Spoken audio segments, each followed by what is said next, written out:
says the Lord God, see, I am laying in Zion a foundation stone, a tested stone, a precious stone, a sure foundation whoever believes will not be in haste.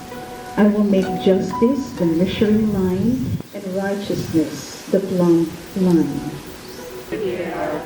For the success and smooth completion of this construction, we pray.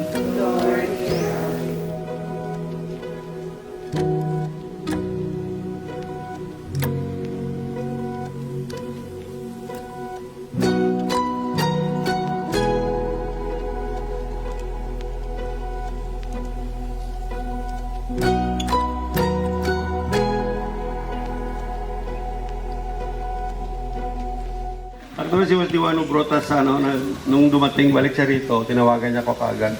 So that's why nag-meet kami ng mga sisters, no. That's how this thing started, no, na yung... Actually, dati pupunta na kami rito, no.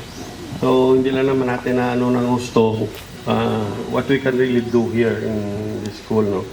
So, fortunately, Rotary also assist us, and the Indian community, which will be the one that is sponsor for the other room, no. So napunta kami rito, nakita namin, we put up a garden there before.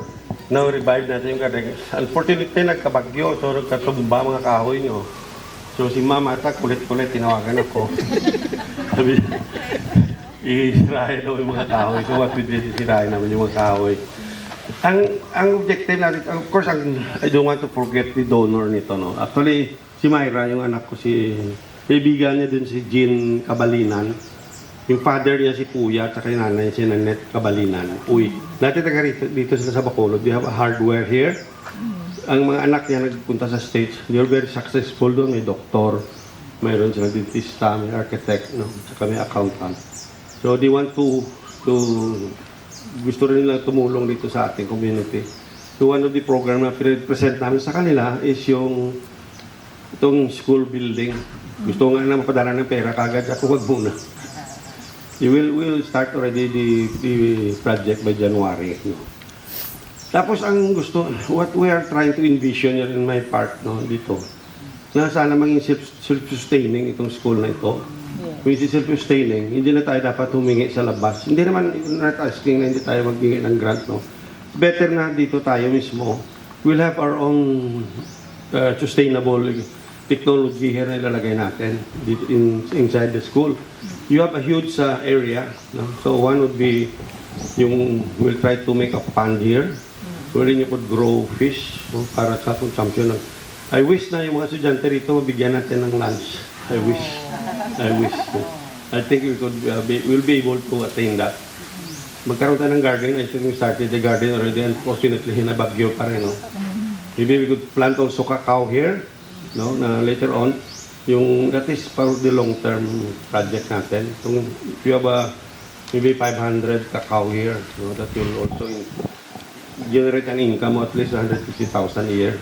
But per tree, 300 pesos only ang nakikitain ng isang kahoy. If you have 500 kahoy, you'll have around 150,000 na income para sa school. So that will also cover yung tuition fee na sinasabi natin, additional. Of course, in DepEd, di ba sila nagbabayad yung ating tuition fee dito? Yeah. But kinukulang lang siya, no? Kasi himingi ako kay Mamata na kung pwede, bigay sa akin yung breakdown ng 10,000. Actually, yung anak ni Myra, si Justin, is working in Manila. Nag-donate na siya good for one. Sabi niya, 10,000 na bigay na sa akin. Tapos yung braso ko rin siya para magbigay. No, voluntarily yung pagbigay niya ng pera sa atin. So we'll have a pan there. We have maybe possible chicken na maglilay ng egg. No? But this is dapat partly ibalik natin yung babayaran natin yung portion ng kikitain. Halimbawa, may 100 chicken tayo rito. Maglay siya ng 70 eggs per day, more or less, no? Bili namin ng 10 pesos, that is 700 na income. 350 would sa feed na gamitin nyo. 350 may iwan sa inyo. Maybe you pay the 100 para sa chicken. May 250 a day. Assuming it's only 100. May 250 a day kikitaan ng school. So kung halimbawa kung 200, may 500 a day ang school na kikitain. So that will be used for maybe later on, free lunch sa mga bata dito. Yun ang ating, hindi malawak pa naman yung lugar na rito. We could do a lot of things. Pig, pwede rin tayo sa baboy. Try to get some pigs also. The same case also, ma'am, dapat mabayaran. No? See, we don't want have to dole out. No? This is different from building. No? Itong continuous hindi na pwede humingi everyday ng mga para pakain ng mga bata. Better for us to generate our own income for the sustenance of our children here. No? So, then, nakausap ko yung president ng CPSU na sa graduate nyo rito sa grade 11, grade 12 natin, they might be able to absorb some of the students who are interested to go into agriculture. So, pwede sila ma-absorb yung Muraka. No, bibigyan ng priority kasi binibigyan niya palagi ng priority yung mga bata, anak ng mga tricycad, mga fishermen na medyo marginalized sa group. So, makaaral sila doon. Walang tuition lang eh. Government school yun. Maybe allowance na lang siguro kung sakali ang i-sustain natin. So, yung ating dream dito sa school is to be sustainable in itself. Ultimately, baka mag-generate ng malaking income ito. Yayaman yung mga taga-Sinscolastica. Sa bagay, mayaman na yan sila, no? Di ba? Mayaman na talaga yung taga-Sinsco. Di ba? I've been involved in Sinsco actually, noong una pa, no? Kasi aking curious, my curious sister is, pag may anak ako nag-aaral sa eskwelahan, I want to be involved. Kasi magreklamo yung anak ko kung hindi ka involved sa PTA, mahirap pag kausap sa mga directors, mga suplada pa naman yung mga directors. So, mas maganda kung kasama ka sa meeting. Immediately, you could address the concern. No? Nasabi mo, yung anak ko, ganito yung reklamo nila. Immediately, ma-address ka agad, Sister Sally. Actually, we generated 1 million dati, sister. That's the money that we built yung gym. Nirehab natin yung gym. It was also during my term dyan. After gym ng Cisco. Yeah, 1 million yung nag-fundraising kami. Edwin Ordonez was the one who, yung architect na nag-fund. Yung gastos doon, 1 million sa building. So we could do the same here, no? Of course, using agriculture na mga design natin, equipment. I'm glad also Juan is here, no? Juan Gatsuela, she's a food tech. Nag-aaral sa UP, nag-aaral sa Belgium, nag-aaral ng chocolatier. So baka yung home economics nyo, ma-improve pa natin na magbenta kayo ng mga pagkain na mayroon tayong lagyan dyan na store para dalhin, we'll bring all the food there, but generate income also. So we'll run this school as business, no? But compassionate business. Business with compassion. No? Kumbaga, may tinitingnan yung mga tao. Bibinta tayo ng pandesal dyan na nutritious para sa mga tao dito na kapaligid sa atin. So, those are the essence of the program that we're trying to come up here, no? Salamat yan sa mga anak ko na sumama rito ang first time. No? Sa ibang activity ko, hindi sila pupunta eh. Pag sinabi ko Sinscolastica, sumama ka agad eh. May bias sila sa mga taga-Sinscolastica. Kasi Chief Michelle yung anak ng Sinsco dati. So with that, sister, thank you also for inviting us here to be part of your activities here. I'm glad that we could do something for our friends also, our marginalized people here in Somalia. Maybe we could expand this program that we're doing. Good morning.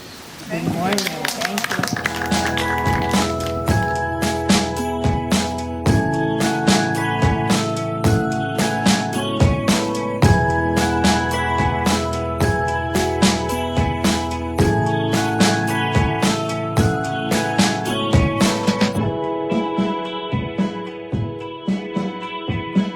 Presently, yung mga bata namin dito, galing talaga from the poor.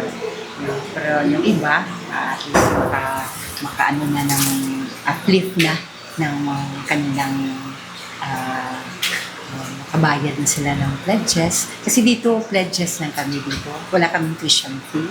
No tuition fee. Yes. Just according to the capacity to pay of the parents. Yes, yan lang. Like for example, ma'am, for a daughter of tricycle driver, for Yes. example, how does it go?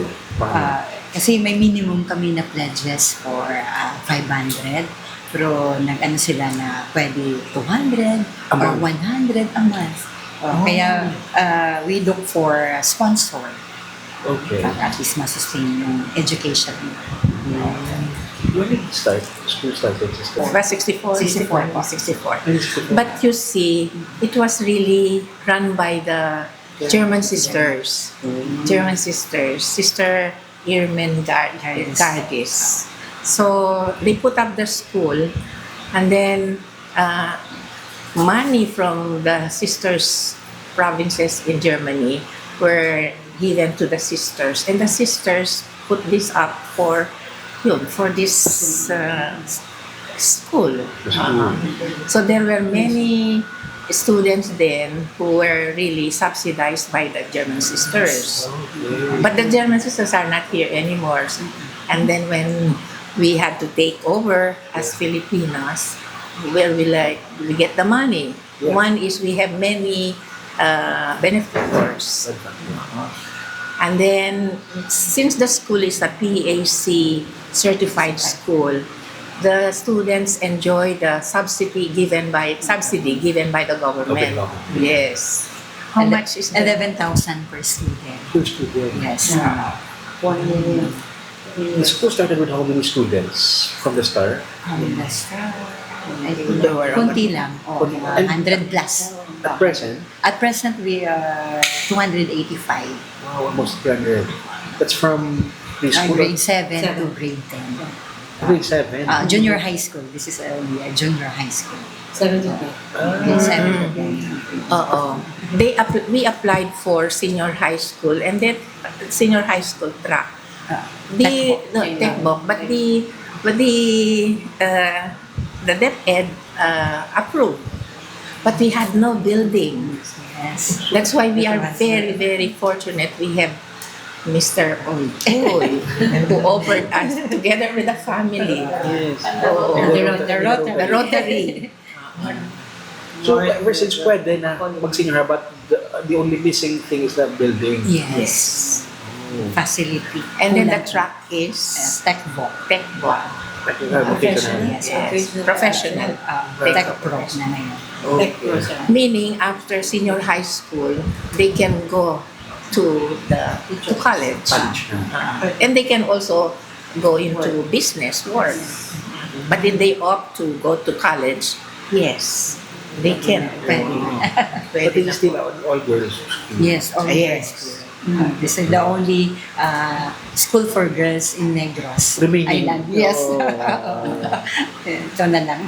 But today we had already our groundbreaking ceremony. Yes. Which is na we built the building and after that the school can offer Senior high school. already. Yes. We have already the go signal to have this track. Techbook professional. So blessings, Sister. It's a Yes. blessing. He is a blessing. Yes. There's another benefactor that Yes, is Edgar C. Oh. So they are really fortunate because we have two benefactors who are really helping us. So this means by next year, the school can offer already senior high school. By next year? By next year. Wow. And it is PAC certified, meaning we have the high standard. And then that is why our students can, they have the subsidy given by the government. But we have to maintain that certification, and Yes. the next certification is Will be on March. in This coming March. March. Students also need to maintain grades. Yes. Oh yes. Kailangan. This, today, what we had is an early Christmas gift for the school. It is Yes. really. It is really Christmas. Early Christmas. Because this has been our dream to offer the senior high school, but we have limited resources. That's why I think Mr. Uy and Myra and Michelle are God-given gift to us. And the Rotary. And the Rotary. Okay. Thank you. Thank you. Thank you, sister. Na-